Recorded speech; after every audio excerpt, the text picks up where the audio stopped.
La estrategia del día es traída para ti por BloombergLinea.com. Muy buenos días. ¿Por qué Banorte deja el proceso para comprar Banamex? También hablamos de las horas de sueño recuperadas en trabajo híbrido. ¿Por qué Adidas no está vendiendo zapatos? ¿Y cómo era la vida del fundador de Red Bull, quien murió este fin de semana? No olviden hacer clic en el botón de seguir de este podcast y activar la campana para que ustedes reciban cómodamente la alerta de un episodio nuevo cada mañana. ¿De qué estamos hablando? Banorte está fuera en la carrera por Banamex. El viernes supimos de manera oficial el anuncio de retirada por parte del grupo financiero a cargo de Carlos Hank González y que se decía muy seguro los últimos meses en su intento por querer hacerse de lo que hoy sigue siendo la unidad de banca de consumo de Citi en México y de la que se quiere deshacer a partir de esta estrategia de darle más peso al negocio de banca corporativa, la banca mayorista. Banorte fue el primer banco en mostrar un claro entusiasmo después del anuncio de venta por parte de Citi a finales de enero. En marzo, lanzaron un comunicado un poco confuso sobre una idea de convocar a los mexicanos en la compra de Banamex como inversionistas individuales. Honestamente, nadie le entendió muy bien a esa redacción. De hecho, tras ese anuncio oficial de que iban a entrar a la puja, las acciones de Banorte llegaron a caer hasta 7%, lo que fue su peor cierre desde la pandemia en abril de 2020.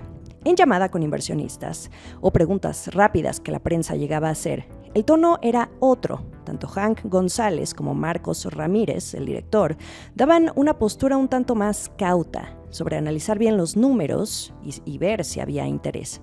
Pasaron los meses, se sumaron más grupos empresariales interesados. Además de Banorte, estuvo Santander.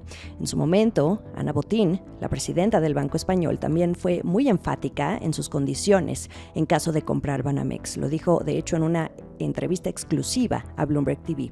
Pero más pronto que tarde, terminó desistiendo del proceso. No sabemos oficialmente la razón, pero pudiera estar relacionado con el tema de la oferta. Siguen en la puja hoy por hoy otros grupos, uno a cargo del empresario minero Germán Larrea, que suena fuerte, y otro del banquero Daniel Becker de grupo financiero Mifel, quien por cierto la semana pasada confirmó a Bloomberg Línea que sigue en el proceso. Inbursa de Carlos Slim también ha sonado en este proceso, aunque no hay certeza de que vaya solo, que funja solo como un vehículo para la compra, o bien que ni participe. Nada está dicho todavía. La única certeza es que ya no será ni Santander ni Banorte. El caso de Banorte era especial. Hoy por hoy está en el top 3 de bancos más grandes del país, deseando ese primer lugar que hoy ostenta BBVA México. Que comprara Banamex le daba más relevancia en términos de posición, pero también implicaba de entrada el dilema de la plantilla laboral, el número de sucursales y la gestión de la Afore, tanto de Banamex como la propia Afore 21. Oficialmente no conocemos los motivos de por qué sale del proceso. El banco solo se limitó a decir que siempre están buscando maximizar el valor de sus accionistas. Por cierto, en esta ocasión, tras el anuncio, esta vez el mercado aplaudió la decisión. Las acciones de Banorte llegaron a subir casi 4%. En Bloomberg Línea pudimos platicar con Sergio García del Bosque, quien es Managing Director de Seal & Associates, una firma de banca de inversión boutique en México y que no forma parte del proceso de compra de Banamex. Nos explica que la salida de posibles compradores es parte de este tipo de procesos de compra-venta. Conforme pasan, se atraviesa la etapa de due diligence en la que se analiza toda la información. Así que es muy común que mientras más cerca está la fecha de la solicitud del plazo para presentar ofertas, comienzan entonces a reducirse los grupos interesados. Atentos porque probablemente tengamos más actualizaciones en las próximas semanas. Esto es el dato del día. Parece que el trabajo a distancia le está permitiendo a quienes trabajan el recuperar 60 millones de horas para dormir. Este dato corresponde solo al caso de Estados Unidos a partir de una investigación que hizo el Banco de la Reserva Federal de Nueva York. Lo que hizo fue analizar datos sobre el uso del tiempo para ver cómo los trabajadores estadounidenses lo aprovechan cuando no están atrapados, por ejemplo, en un vagón del metro lleno de gente o bien en el tráfico. Los resultados muestran que los empleados dedicaron menos horas totales al trabajo y sustancialmente más al sueño y al ocio. Entre los empleados más jóvenes se dio más el ocio, como ir a bares y restaurantes o hacer ejercicio, mientras que los mayores se inclinaban por más tareas domésticas como cocinar, limpiar o cuidar a los hijos. Eso sí, Chicos o grandes, todos durmieron más, aproximadamente 1 hora más al día, algo positivo para la salud y la claridad de la mente. Como les decía, esto es solo una muestra para el caso de Estados Unidos, pero una muy buena pista también del efecto multiplicador que el trabajo remoto o flexible pudiera tener ya en muchos otros países y ciudades a partir de la pandemia. También está la otra cara de quienes regresaron al 100% a la actividad de oficina por gusto o porque algunas empresas empujaron a volver a esa normalidad prepandemia. Cuando se habla de trabajo remoto, la realidad es que hay muchas variables a considerar y depende del caso y del giro de cada empresa. Hay quienes nunca vivieron el encierro por tratarse de una actividad esencial, pero también depende de la cultura corporativa, la edad de los empleados y su adaptabilidad a la tecnología, las condiciones en casa, en fin. Podríamos dedicarle todo un capítulo a esto y aún así podría no llegarse a una conclusión única. Más que el trabajo remoto aquí, la clave sería la flexibilidad, quizá, y de ahí que se hable de este esquema híbrido, 50-50. En el caso de México, según Manpower, el trabajo híbrido sería un modelo adoptado, al menos ya por el 33% de las empresas mexicanas al cierre de este año. Un porcentaje bajo, pero que crece si consideramos que un año antes la preferencia era de 10 puntos porcentuales menos. Ahí vamos. La encuesta. Cuéntenme, les dejo una pregunta abierta. ¿Cómo ha evolucionado su forma de trabajar en los últimos años? ¿Es 100% remoto? ¿Es híbrido? ¿Les gusta? ¿Ven alguna mejora en su salud o su tiempo? ¿Son de los que prefieren la vida 100% de oficina? Escríbanme y cuéntenme. Les dejo la pregunta en la descripción del episodio. Temporada de reportes. Los zapatos Adidas no se están vendiendo. Hay un debilitamiento en la demanda, anda baja. Eso hace que se acumulen los artículos y por ende que esta marca alemana vea afectadas sus ganancias. Esto es lo que detallan sus estados financieros al tercer trimestre.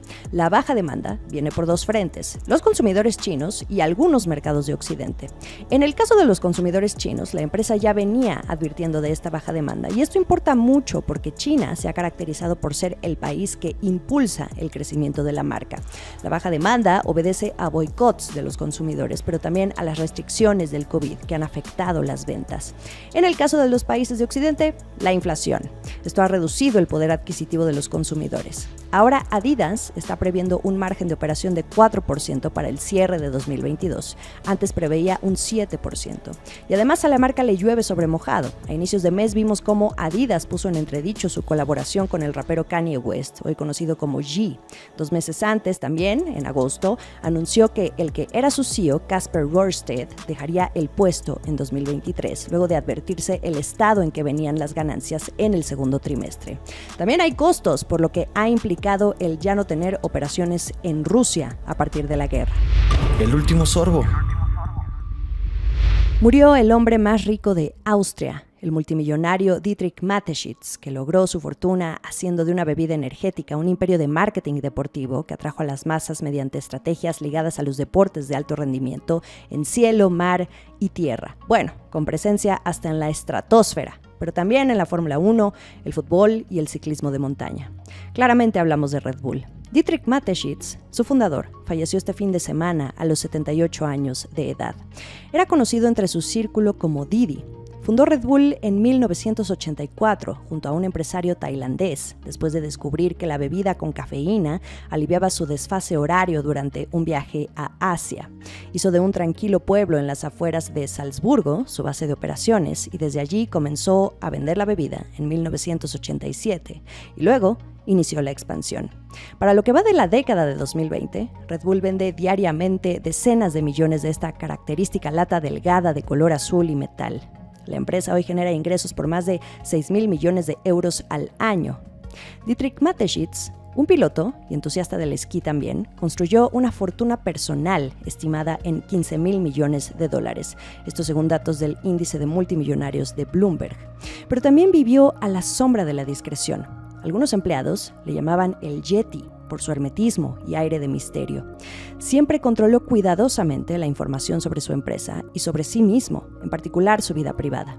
En 2011, le dijo en una entrevista a la revista Bloomberg Business Week que no creía en 50 amigos, creía en un número menor, que tampoco le importaban los eventos de la sociedad. Dijo que era el uso más insensato del tiempo. Y cuando salía de vez en cuando, era solo para convencerse de nuevo de que no estaba perdiéndose de mucho. Por eso no se le veía en eventos sociales, galas o festivales. Todo esto, mientras su creación, por el contrario, se convertía en una marca omnipresente a nivel mundial en términos deportivos. El marketing de Red Bull ha sido un referente por muchos años por cómo promocionan los eventos. Por ejemplo, ese salto desde la estratosfera del austríaco Felix Baumgartner, más de 8 millones de personas vieron esa hazaña en vivo. Jugadas como esta y otras muy astutas para generar presencia de marca, fidelidad y consumo que se termina transformando en ventas y ganancias, sobre todo entre el público joven, y hay que decirlo, en medio de dudas y polémicas sobre los efectos de esta y otras bebidas energéticas en la salud. Dato curioso, Red Bull nunca ha producido realmente la bebida. Este proceso está a cargo de un fabricante austriaco. Lo que hace Red Bull es actuar como un centro de ventas enfocado en el marketing. El gasto anual asciende al 20% de los ingresos, más que el costo de producir la bebida. Y eso cubre todo lo que hacen con los deportes extremos y las personas que los realizan, convirtiéndolos en embajadores de la marca. Dietrich Mateschitz estuvo como director de Red Bull hasta el último de sus días. Ya no se involucraba tanto en las operaciones diarias. Aunque siempre vigente, pasaba más tiempo en un valle alpino, aislado en la región de Estiria, en Austria, su lugar de nacimiento. Iniciamos la última semana de octubre, listos con mucha información aquí y a través de bloomberglinea.com. No olviden seguirnos vía Twitter, @laestrategiamx, en Instagram y YouTube en la cuenta de Bloomberg Línea. Recordemos los datos económicos para esta semana: inflación a la primera quincena de octubre, actividad económica, y seguimos con reportes trimestrales. Que sea una semana muy buena para todos.